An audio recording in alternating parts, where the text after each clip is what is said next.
Vamos abrir Atos capítulo 17. A gente vai abordar um pouquinho sobre essa igreja de Tessalônica e vamos abordar o desenrolar dessa história, as orientações de Paulo para essa igreja de Tessalônica, o que ela pode nos ajudar espiritualmente no decorrer da carta que também nós leremos ler um pouquinho mais à frente. Diz assim, Atos capítulo 17, diz assim: E passando por Anfípolis e Apolônia, chegaram a Tessalônica, onde havia uma sinagoga de judeus. E Paulo, como tinha por costume, foi ter com eles por 3 sábados, disputou com eles sobre as Escrituras. Então, primeiramente, Paulo, na sua viagem missionária, ele vai passar por essas 2 regiões, Anfípolis e Apolônia. Porém, você pode notar que quando ele passa por essas regiões, talvez não tinha uma sinagoga, porque Paulo, quando ia fazer as suas missões, ele sempre ia na sinagoga dos judeus, que a prioridade de Paulo era primeiro levar o evangelho aos judeus. Então, a estratégia que ele usava era, um lugar onde houvesse sinagoga, ele primeiramente ia na sinagoga aos sábados e ali poder falar das Escrituras, demonstrando que aquilo que Cristo passou, que ele viveu, de fato, eram as Escrituras se cumprindo. Então, Paulo, ele passa por essas 2 regiões, chega em Tessalônica, e lá ele tem uma sinagoga dos judeus. E Tessalônica é uma região assim, muito importante, e tinha mais ou menos 200.000 habitantes. E Paulo, ele chega na Tessalônica, ele chega numa sinagoga, e ali ele vai falar um pouco nas Escrituras sobre Cristo, né? Então ele vai falar, ele vai abordar esse assunto sobre Cristo Jesus. E isso durou por um espaço de, diz aqui as Escrituras, por 3 sábados. Ou seja, 3 sábados seguidos, ele se reúne, ele expõe as Escrituras, ele quer falar sobre Cristo Jesus, ele quer falar sobre aquele que morreu, que ressuscitou dentre os mortos, o Cristo, o Messias, o ungido, e que de fato era Jesus. Após isso, você pode perceber aqui comigo no versículo 4, que após ele fazer essa evangelização na sinagoga, de demonstrar que o Cristo ressuscitou dentre os mortos, é este Jesus que vos anuncio, dizia ele, é o Cristo. Repare bem que no versículo 4, e alguns deles creram e se ajuntaram com Paulo e Silas, e também uma grande multidão de gregos religiosos, e não poucas mulheres distintas. Nota bem que após ele fazer essa evangelização, após ele demonstrar que esse Cristo que havia morrido, ressuscitado, nas Escrituras houve uma conversão. Porém, após essa conversão, você pode perceber que algumas pessoas não ficaram satisfeitas. Quem que não ficou satisfeito? Os judeus. Se você olhar aqui, olha o versículo 5 comigo. Olha o que diz aí. Mas os judeus desobedientes, movidos de inveja.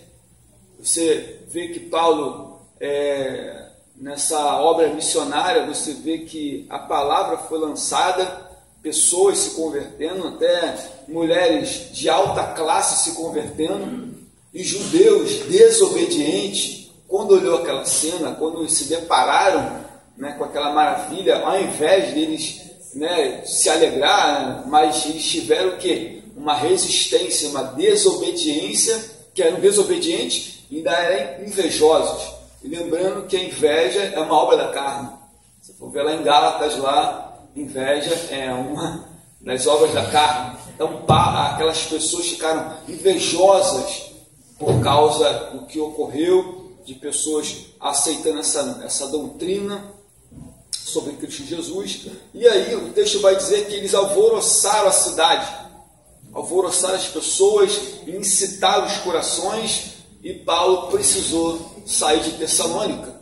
Então, repare bem, aí você pensa comigo, bom, se Paulo ele ficou pouco tempo ensinando, e novos convertidos, e você vê que nesses novos convertidos não tinha tempo para Paulo poder ensinar, discipular, ficar perto, acompanhar. Então você perceba bem que Paulo não conseguiu fazer isso. Não conseguiu porque não o que ele queria, mas por causa desses judeus desobedientes que incitaram a multidão, e Paulo precisou sair de Tessalônica. Então você nota que não era uma culpa de Paulo de não permanecer com aqueles novos convertidos. O problema é que a multidão havia incitado, através dos judeus ali, a perseguição contra a vida dele. Então Paulo acaba saindo de Tessalônica, mas quando ele sai de Tessalônica, aí fica uma interrogação: e os irmãos? Como fica? Como fica aquelas pessoas que acabaram de se converter, que acabaram de aceitar aquela mensagem do Evangelho? Repare bem aqui, acompanha comigo no versículo 12, versículo 13, perdão. Acompanhe comigo no capítulo 17, versículo 13, que diz assim: mas logo que os judeus de Tessalônica souberam que a palavra de Deus também era anunciada por Paulo em Bereia, foram lá incitar as multidões. Ou seja, Paulo sai de Tessalônica, ele vai para uma outra região, para Bereia, e lá também ele vai na sinagoga para fazer o mesmo procedimento, sendo que os judeus que souberam que ele estava lá foram atrás dele. Você vê, né? Ele estava lá e foram atrás dele para poder perturbar o apóstolo Paulo. E aí ele teve que sair de lá. Não teve como ele ficar, não teve mais ambiente para ele poder permanecer e assim cuidar daquelas pessoas. Aí os irmãos podem reparar, olha comigo no versículo 14. No mesmo instante, os irmãos mandaram a Paulo que fosse até o mar, mas Silas e Timóteo ficaram ali. Interessante que Paulo agora ele vai para Atenas. Em Atenas, na Grécia, ele quer que Timóteo e Silas estejam com ele o mais depressa possível. Mas enquanto isso não acontecia, deles estarem lá, os irmãos foram aqui, fica duas pessoas de confiança do apóstolo Paulo, da comitiva evangelística. Quem que fica lá em Tessalônica? Timóteo e Silas. Então, nota que você vai observar que a igreja não ficou sozinha, não ficou isolada, sem ninguém. Né? Após a conversão de pessoas, você vê que ficou duas pessoas ali, duas pessoas que acompanharam o ministério do apóstolo Paulo, duas pessoas sérias, pessoas que eram líderes, mas ficaram.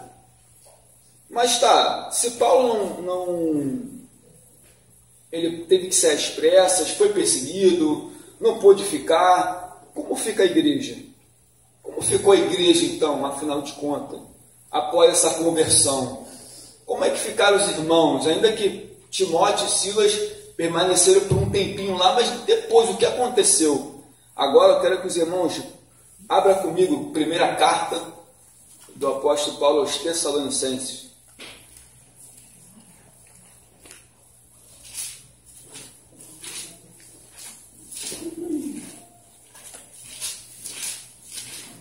Isso aqui é só uma introdução para você poder ter uma noção sobre essa igreja de Tessalônica, como é que ela surgiu, o que aconteceu, só para os irmãos terem uma base, de fato, para onde a gente quer encaminhar essa aula aqui nessa manhã.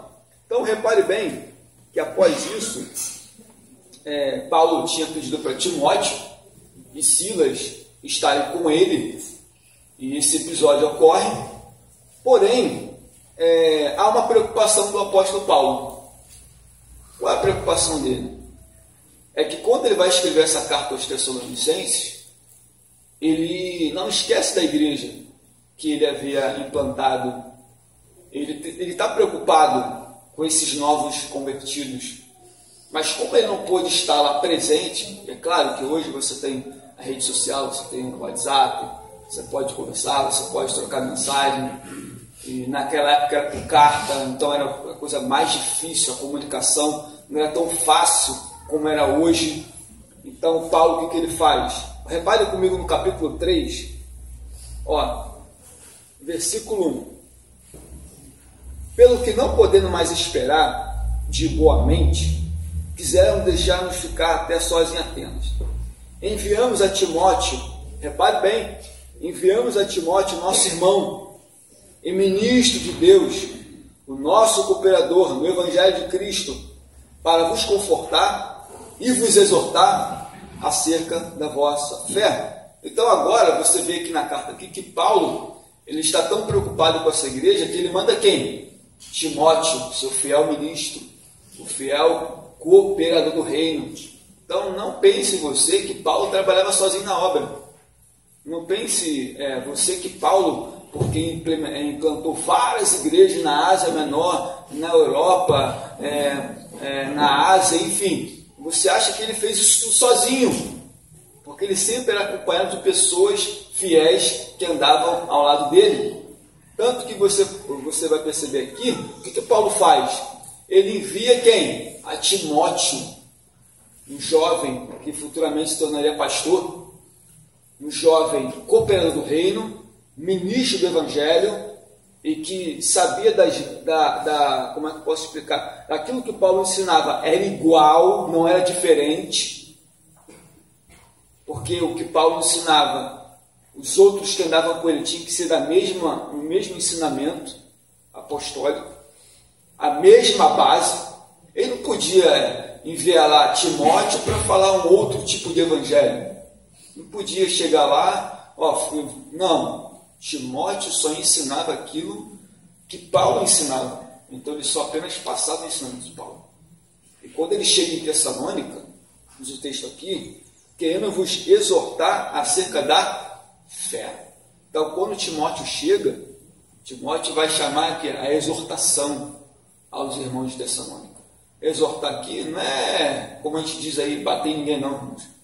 Exortar o que é chamar para si. Exortar acerca da fé. Como está a fé? Como é que estão os irmãos? Então, quando Timóteo chega em Tessalônica, o que ele quer fazer com aqueles irmãos é: como vocês estão? Como é que vocês estão andando na fé? Então, essa aqui era a preocupação dele. E interessante, se os irmãos olharem aqui, versículo 5. Lê alguém, por favor.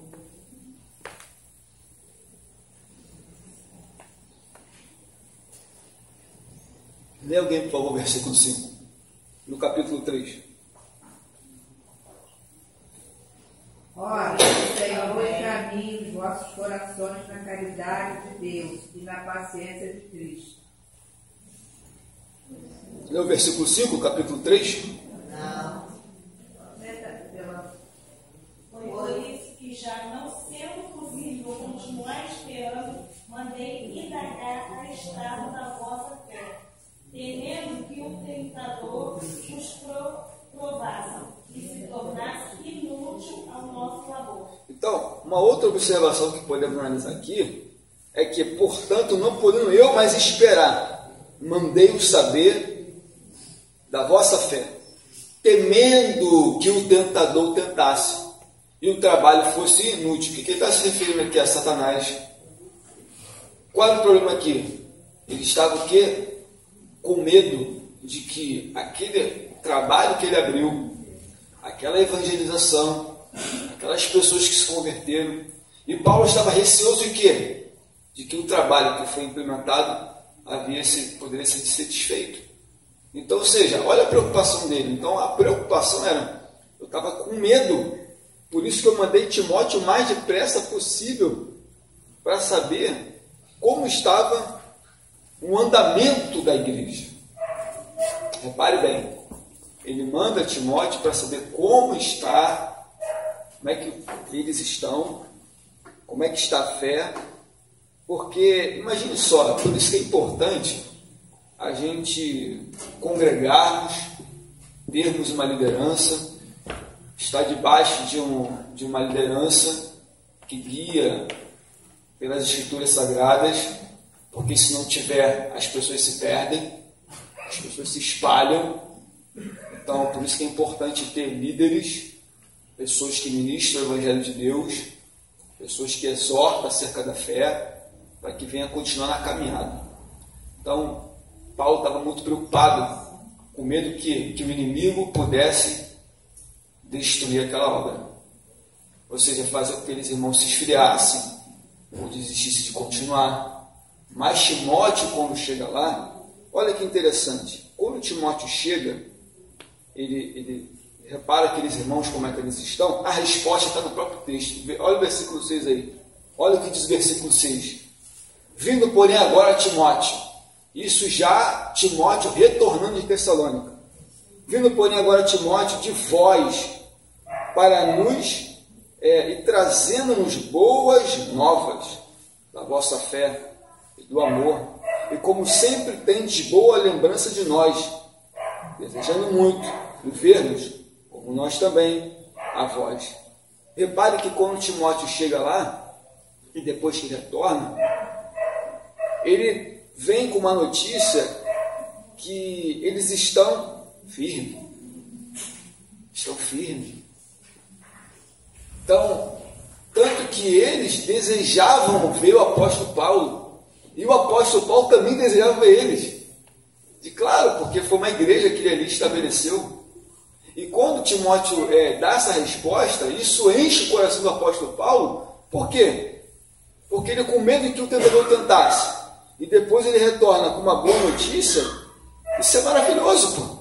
Saber que as pessoas que haviam se convertido estavam firmes. Saber que aquelas pessoas que receberam o Evangelho, elas estavam firmes, alicerçadas naquilo que Paulo havia ensinado. Tanto que você vê aqui, ó, e vindo, porém, agora Timóteo de vós para nós e trazendo-nos boas novas da vossa fé, do amor e de como tem a boa lembrança de nós. Então, essa igreja, ela tinha essa alegria, e ela permaneceu em meio a todas as tribulações. Ela permaneceu. A tribulação foi aquela que aconteceu quando os judeus incitaram a multidão, podemos dizer assim. E é interessante que após isso, quando Paulo recebe essa notícia, olha que interessante, algo também que eu pude destacar aqui, no capítulo 4, que é onde a gente quer entrar. Acompanhe comigo o capítulo 4.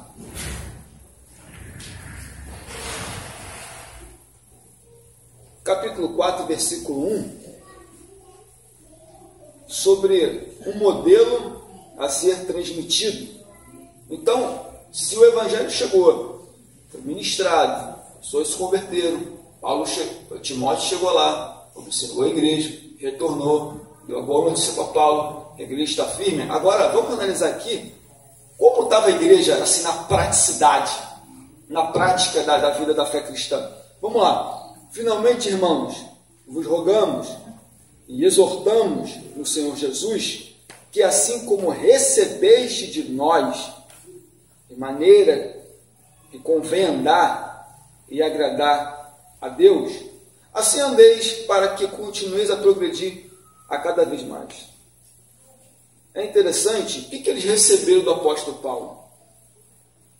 O que essa igreja, ou essas pessoas, quando Paulo chega em Tessalônica, o que eles receberam? Vamos retornar aqui para o capítulo... Volta comigo aqui no capítulo 2.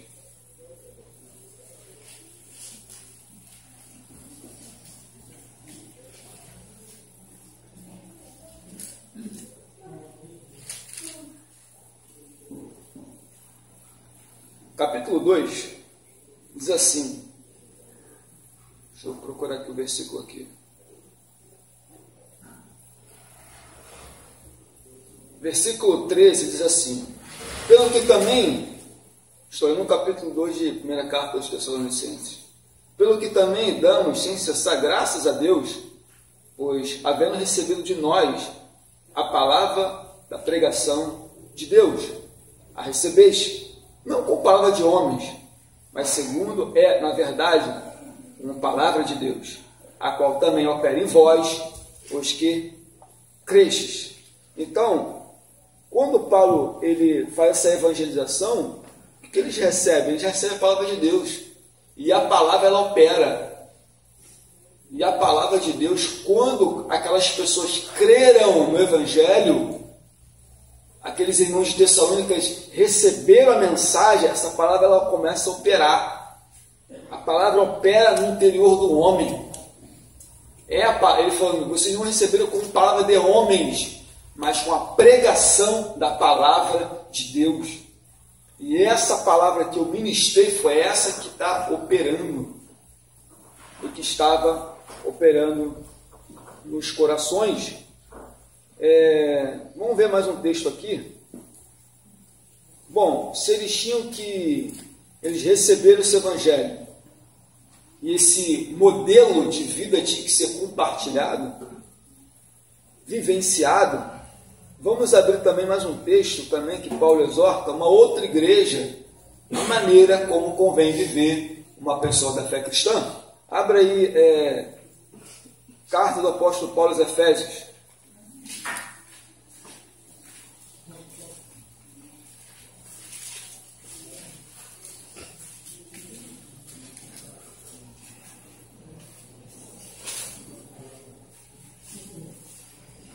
Se Paulo disse para os irmãos de Tessalônica, e exortando, que como eles receberam da maneira do Evangelho, como tinha que convém andar para agradar a Deus, olha aqui também a carta aos irmãos de Éfeso, olha o que diz no capítulo 5, no versículo 1.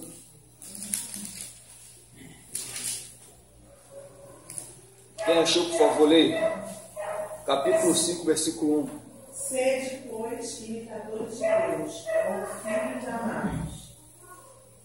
Repare bem que o modelo cristão, ele tem que ser imitado. Sede, pois, imitadores de Deus, como filhos amados. Então entenda que nós que recebemos o Evangelho da salvação, somos filhos de Deus. Somos filhos de Deus. Fomos adotados pelo Espírito Santo. Nós cremos essa palavra que opera, entende, irmãos? Então Paulo diz, olha, vocês têm que ser imitadores de Deus, como filhos amados de Deus. E a mesma coisa, você repara aqui, que não só a maneira como convém andar, mas também agradar a Deus. A forma como eles tinham que andar também tinha que agradar a Deus, agradar o Senhor.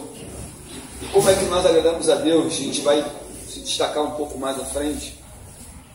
E Paulo mesmo diz aqui sobre a sua vida quando ele estava em Tessalônica. Volta comigo aqui no capítulo 2 de Tessalônica. Volta aqui no capítulo 2. Olha o versículo 10. Olha o que diz aí o versículo 10 aí, no capítulo 2.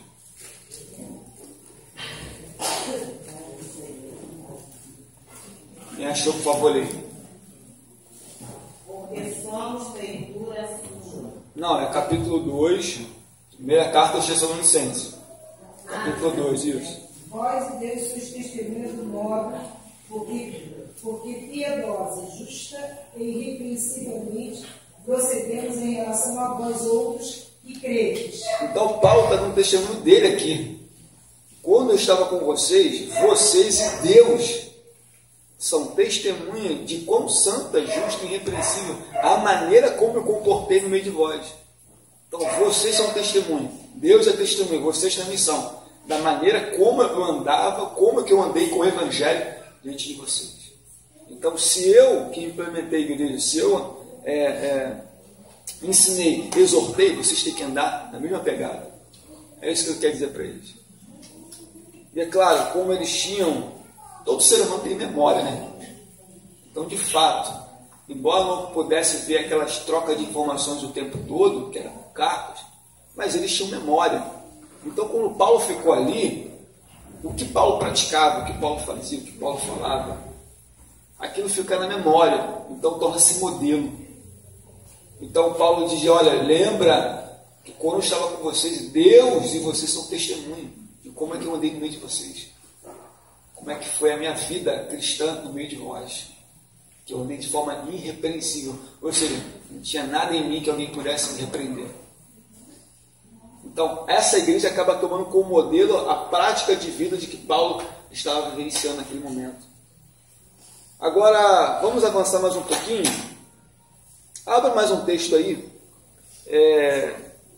Carta aos Colossenses, sobre essa questão de agradar a Deus e andar para continuar a progredir cada vez mais. Vamos aí na Carta aos Colossenses.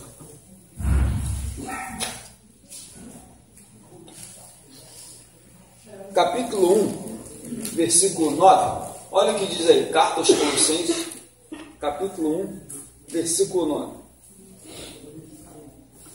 Versículo 9 e 10.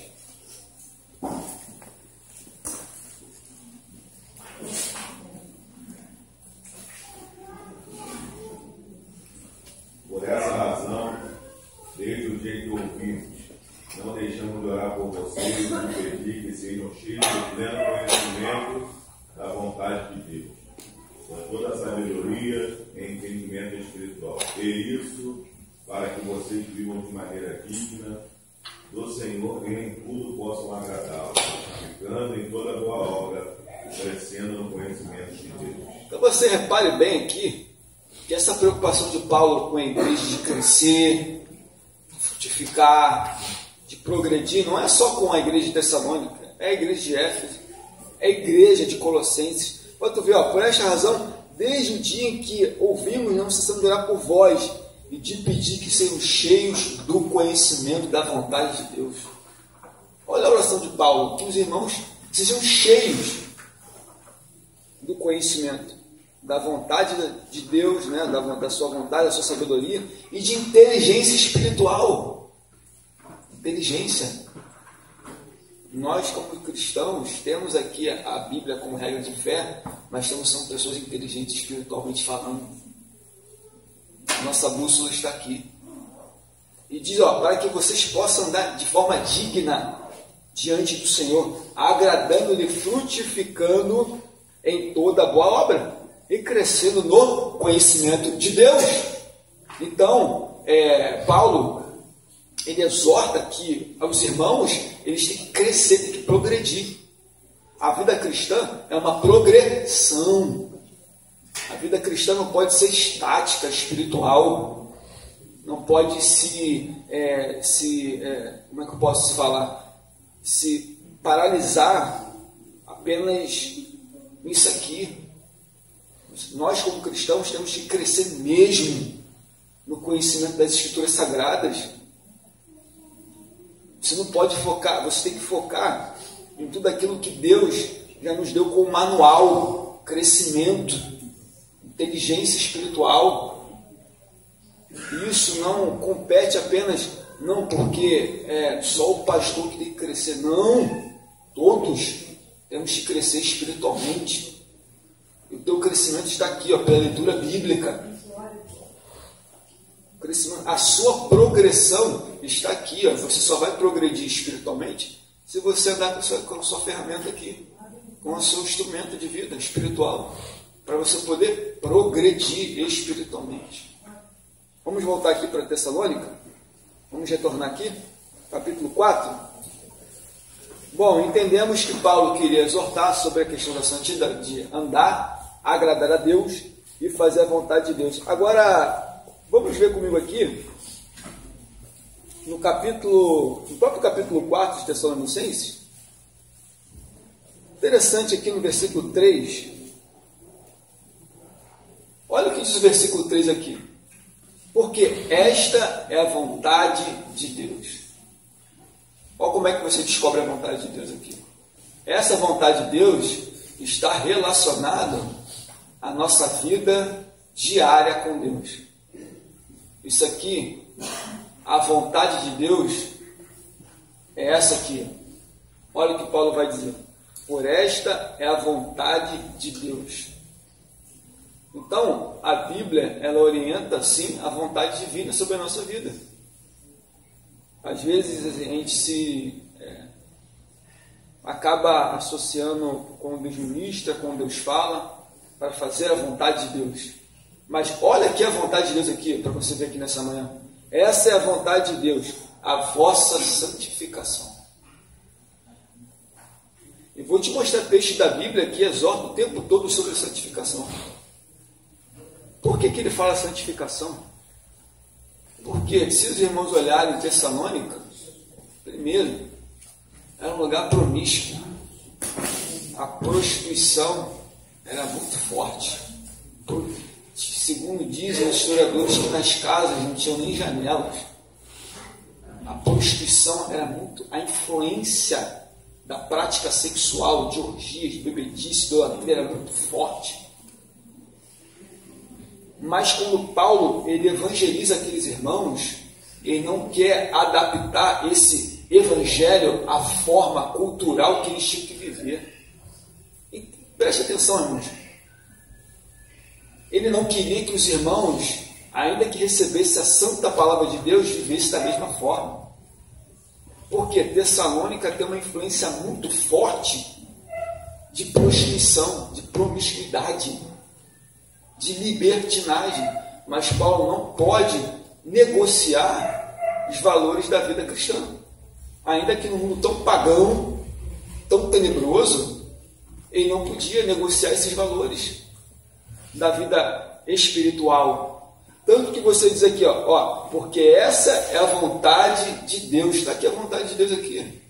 A vossa santificação. Nos dias de Tessalônica, havia muita imoralidade sexual, forma imoral, tinha cultos ao deus Dionísio, ao deus Baco, e até o próprio deus Baco nas suas festas, né? Havia troca de casais, as pessoas trocavam assim, mulheres, maridos, a prostituição, pessoas casavam com prostituta várias vezes. Então a prática sexual era muito forte, a imoralidade era muito forte. Por isso que ele diz, olha, a Deus, a vontade dele é que vocês se santifiquem. Porque justamente pela influência cultural de Tessalônica. E além disso, de fazer essas práticas, essas orgias sexuais, fazia parte do culto. Fazia parte do culto do deus Baco, do deus Dionísio. Então, isso era um elemento cultural dentro da igreja, dentro de Tessalônica. Por isso que Paulo fala, olha, a vontade de Deus é essa, santificação. Ou seja, vocês precisam se separar disso, dessa promiscuidade, dessas imoralidades. Vocês têm que santificar, se separar. Vamos ver também um texto em que Paulo também orienta a respeito de uma outra igreja sobre santificação. Abra aí Carta aos Efésios, capítulo 5. Quando eu acabei de ler, essa vontade de Deus, a vossa santificação, que vos abstenhais da prostituição. Então, por isso que faz sentido essa questão de Paulo exortar a santificação, justamente pela questão cultural de Tessalônica. Vamos ver aqui da igreja de Éfeso, olha o que diz aqui, versículo 3. Mas a prostituição, toda impureza ou avareza, nem ainda se nomeia entre vós, como convém aos santos. Isso aqui é só mais uma igreja que Paulo orienta sobre a questão de santificação.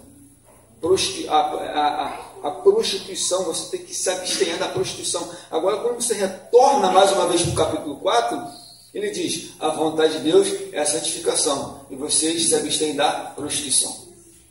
Se abstenhar. Por quê? Porque culturalmente era muito forte. A prostituição. Vamos ver outro texto também, sobre a questão da santificação. Abra aí Hebreus capítulo 12, versículo 14, um texto muito conhecido de nós. Hebreus capítulo 12, versículo 14. Seria a paz com todos e a santificação, sem a qual ninguém verá o Senhor. Seguir a paz com todos e a santificação. A santificação o quê? É a maneira, é a forma como o crente se molda ao caráter de Cristo. A santificação, como a gente se é moldado, santificado. Ok? E é claro que a santificação é uma mão dupla.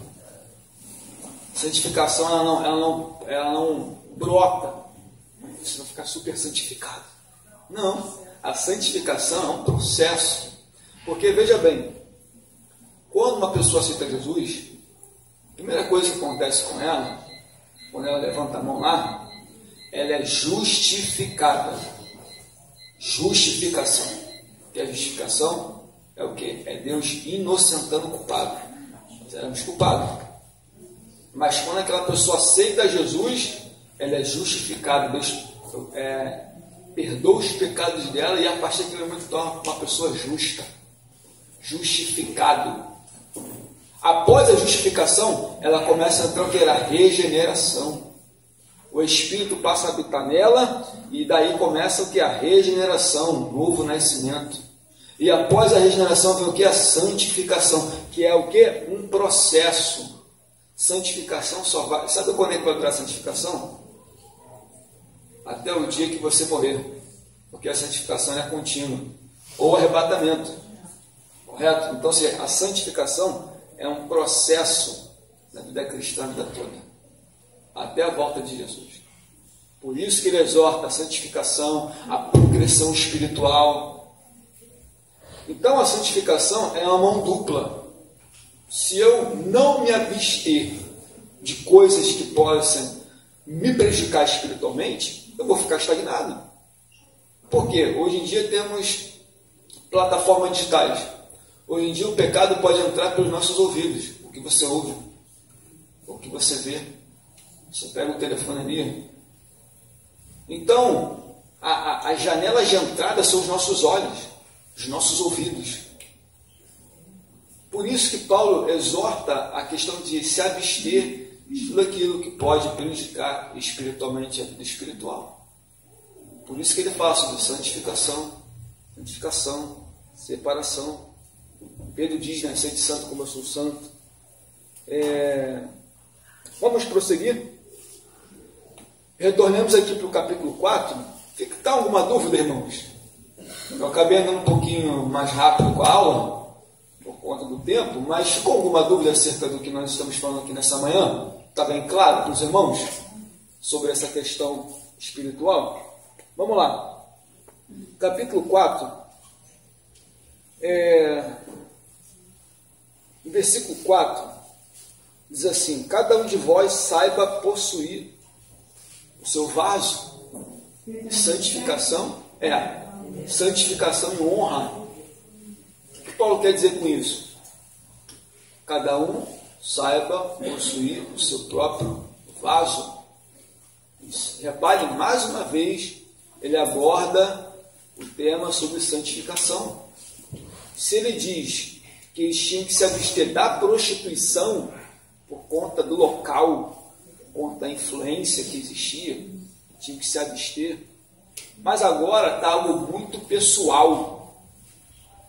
Cada um de vós saiba possuir o seu vaso. Ou algumas traduções dizem o seu próprio corpo. Outras traduções dizem o seu cônjuge.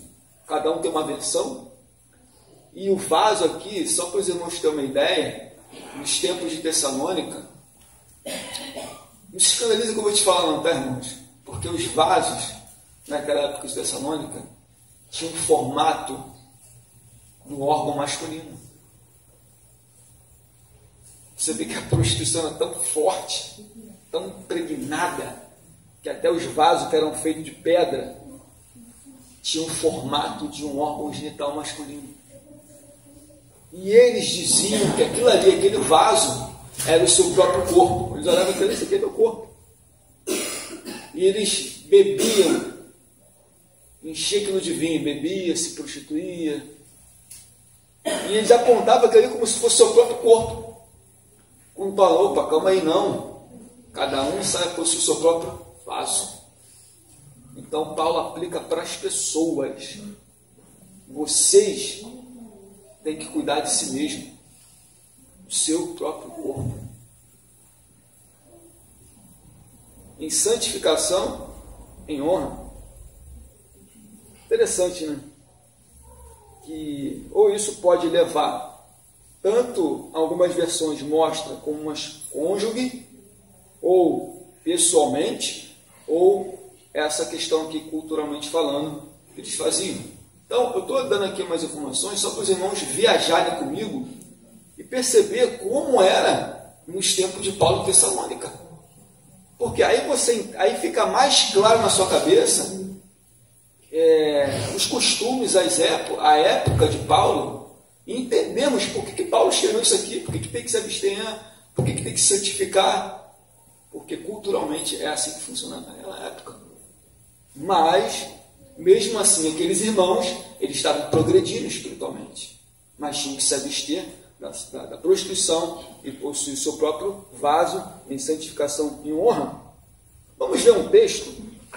Abra aí Romanos capítulo 6, já que se a gente fosse aplicar esse vaso como o próprio corpo, vamos observar aqui em Romanos, já que temos também que santificar o nosso corpo, separá-lo para os nossos membros, para a glorificação do nosso Senhor. Abra aí Romanos capítulo 6.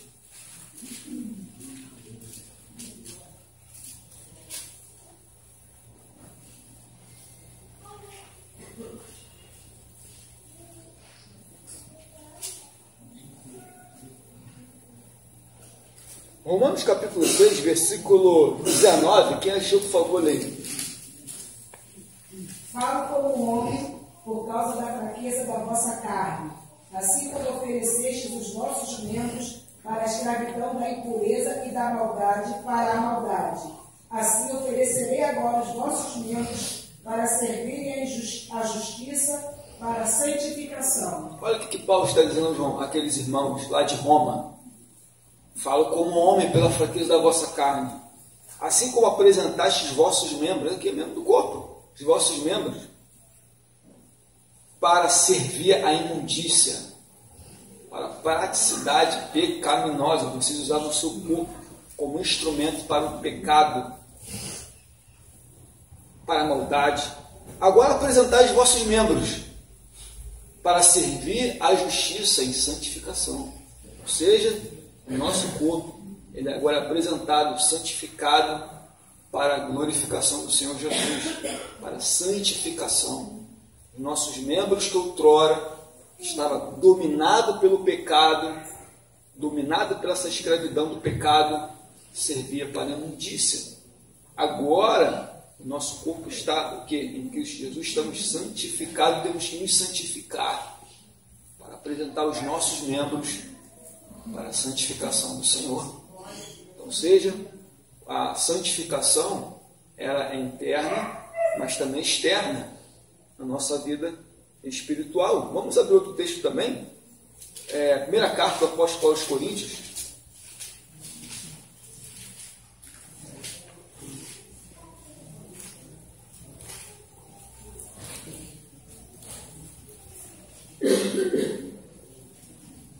Abra aí a carta do apóstolo Paulo aos Coríntios, capítulo 6.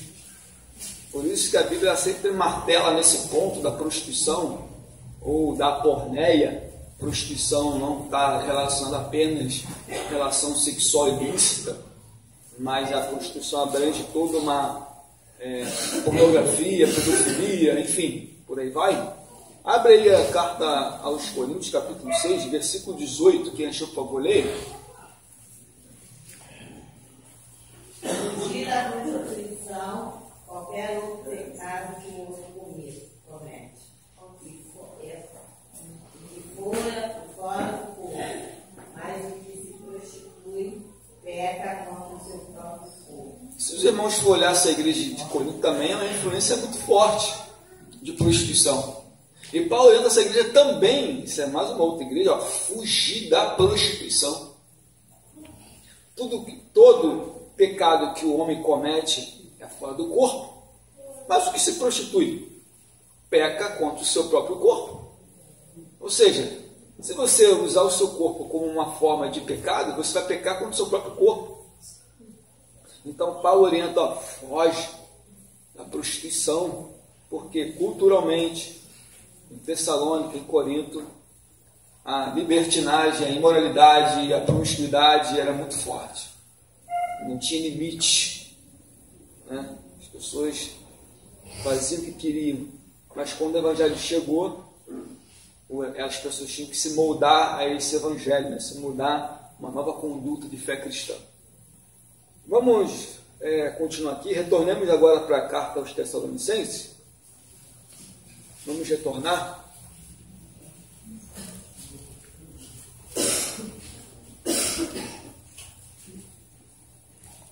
Todos acharam? Estou ouvindo algumas bíblias se desfolhando aí, então a gente vai aguardar.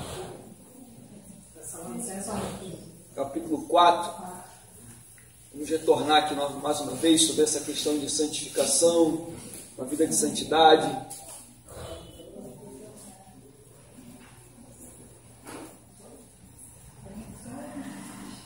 Vamos lá. No versículo 4, como eu havia lido, cada um de vós saiba possuir seu próprio vaso em santificação e honra. Mas não tem um ponto aqui, tem uma vírgula.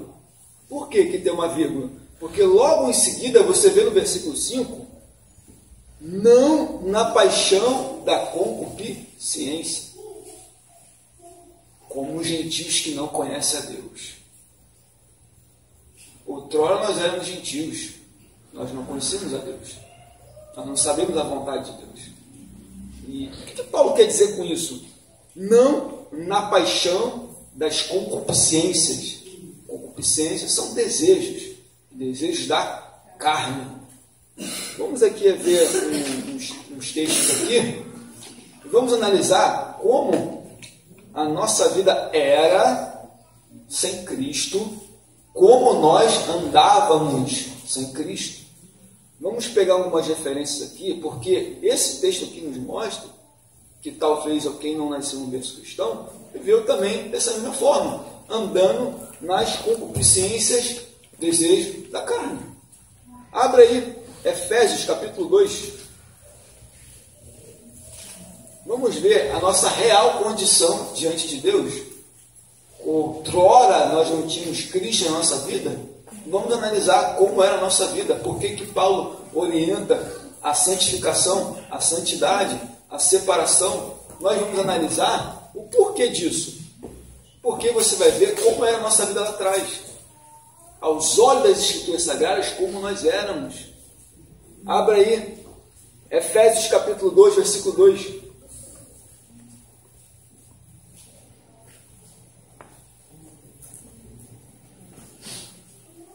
Em que noutros tempos andaste segundo o curso deste mundo, segundo o príncipe das potestades, do ar, do espírito, que agora opera nos filhos da desobediência.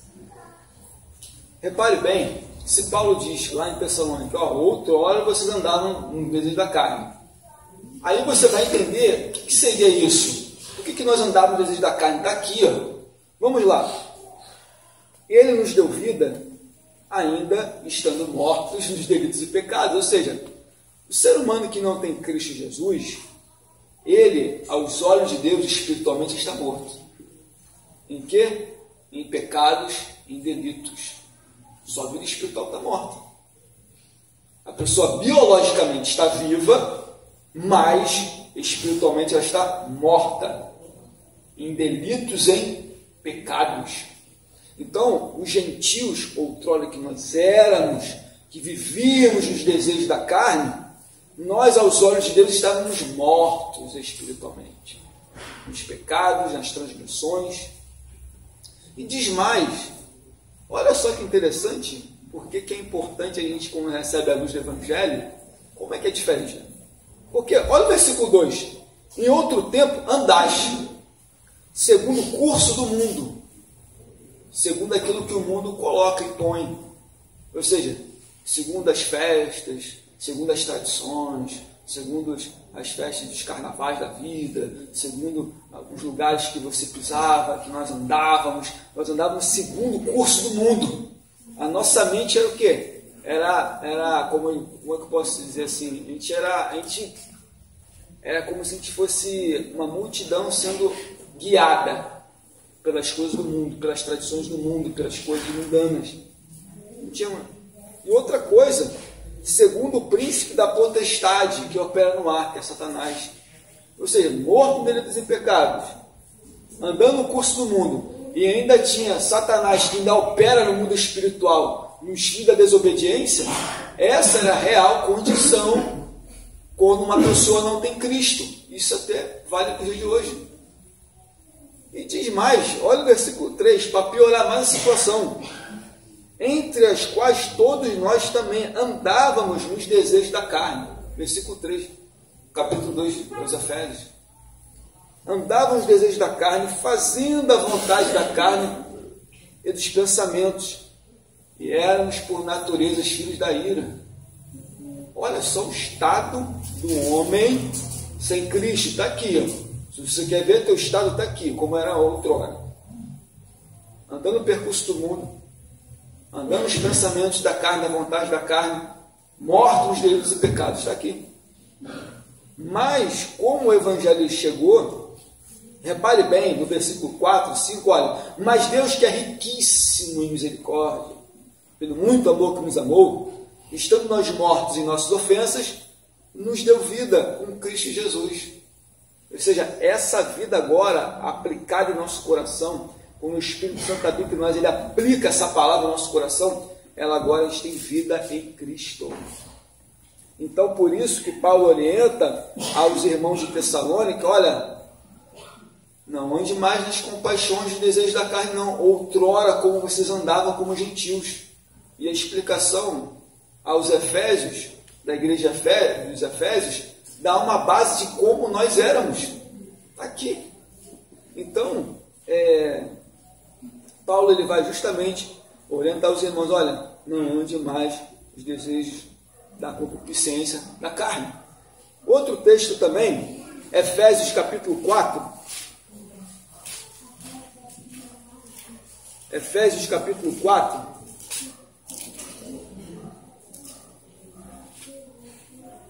Capítulo 4, capítulo.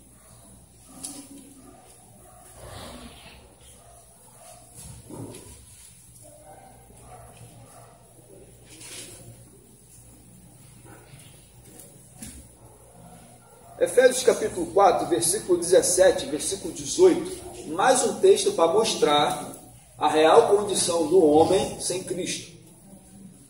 E digo isso e testifico no Senhor.